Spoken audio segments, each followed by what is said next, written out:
ಎಲ್ರಿಗೂ ನಮಸ್ಕಾರ. ದಿನಕ್ಕೊಂದು ಮಾತು ಸರಣಿಗೆ ಸ್ವಾಗತ. ಇವತ್ತಿನ ನನ್ನ ಅನುಭವದ ಮಾತು ಏನಂತಂದ್ರೆ, ಅದು ನಾವು ಮಾಡಿದ್ರೆ ಸರಿ, ಅದೇ ಬೇರೆಯವ್ರು ಮಾಡಿದ್ರೆ ತಪ್ಪು ಅಂತ ಎಷ್ಟೋ ಸಾರಿ ಆಗ ಅನ್ಸಿರುತ್ತಲ್ಲ. ಇದಕ್ಕೆ ಉದಾಹರಣೆ ಕೂಡ ಹೇಳ್ತಾ ಇದ್ದೀನಿ. ಈ ನಡುವೆ ನಾನು ಹಳ್ಳಿಗೆ ಹೋಗಿದ್ದೆ. ಕರ್ನೂಲಿಂದ ಒಂದ್ 5-6 ಹಳ್ಳಿ ಬಂದ್ಮೇಲೆ ನಮ್ಮ ಹಳ್ಳಿ ಬರ್ತಾ ಇದ್ದದ್ದು. ಆ ಬಸ್ಸಿಗೆ ಏರಿದ್ವಿ. ಅಲ್ಲಿಂದ ಪ್ರತಿ ಹಳ್ಳಿಗೂ ಬಸ್ ಸ್ಟಾಪ್ ಮಾಡ್ತಾ ಹೋಯ್ತಲ್ಲ. ಒಂದೊಂದು ಹಳ್ಳಿಯಲ್ಲಿ 4-5 ಸರಿ ಸ್ಟಾಪ್ ಆಗೋದು. ಯಾಕಂದ್ರೆ ಯಾರು ಎಲ್ಲಿ ಹತ್ತಾರಲ್ಲ ಅಲ್ಲಿ ಅವ್ರಿಗೆ ಕೈ ಹತ್ತೋರು, ಕೈ ಸ್ಟಾಪ್ ಮಾಡಿದ ತಕ್ಷಣ ಬಸ್ ನಿಲ್ಲೋದು, ಅವ್ರು ಹತ್ತೋರು. ಎಲ್ಲೆಲ್ಲಿ ಜನ ಹತ್ತಾರಲ್ಲ ಅಲ್ಲಲ್ಲಿ ಸ್ಟಾಪ್ ಮಾಡೋದು, ಅವ್ರು ನಿಲ್ಸ್ಕೊಂಡು ಹೋಗೋದು. ಹೀಗೆ 2 ಹಳ್ಳಿ ಏರಿದ್ರು. 3ನೇ ಹಳ್ಳಿಗೂ ಕೂಡ ಅದೇ ರೀತಿ ಆಯ್ತು. ಅಲ್ಲಿ ಕೈ ಮಾಡಿದ್ರು, ಅವ್ರು ಹತ್ತಿದ್ರು.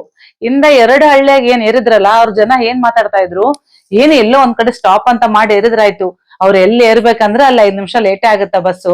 ಅಲ್ಲಿ ಏರ್ಕೆಂತ ಹೋದಂಗಲ್ಲಿ ಯಾವಾಗ್ ಮುಟ್ಬೇಕು, ಮುಂದೆ ಹೋಗ್ ದೂರ ಆಗುತ್ತೆ ಅಂತ ಹಿಂದ ಏರಿದವ್ರಲ್ಲ ಹಳ್ಳಿಯವರು, ಅವ್ರು ಮಾತಾಡ್ತಾ ಇದ್ರು. ನಾನ್ ಕೇಳಿಸ್ಕೋತ ಹಾಗೆ ಕುಂತಿದ್ದೆ.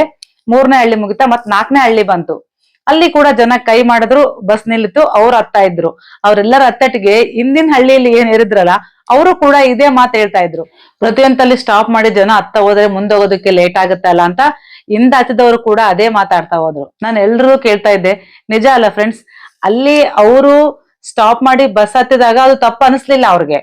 ಅದೇ ಮುಂದಿನ ಹಳ್ಳಿಯಲ್ಲಿ ಬೇರೆಯವರು ಬಸ್ ಸ್ಟಾಪ್ ಮಾಡಿ ಹತ್ತಿದಾಗ ಅದು ಅವ್ರಿಗೆ ತಪ್ಪ ಅನಿಸ್ತು. ನಿಜ ಅಲ್ಲ ಫ್ರೆಂಡ್ಸ್.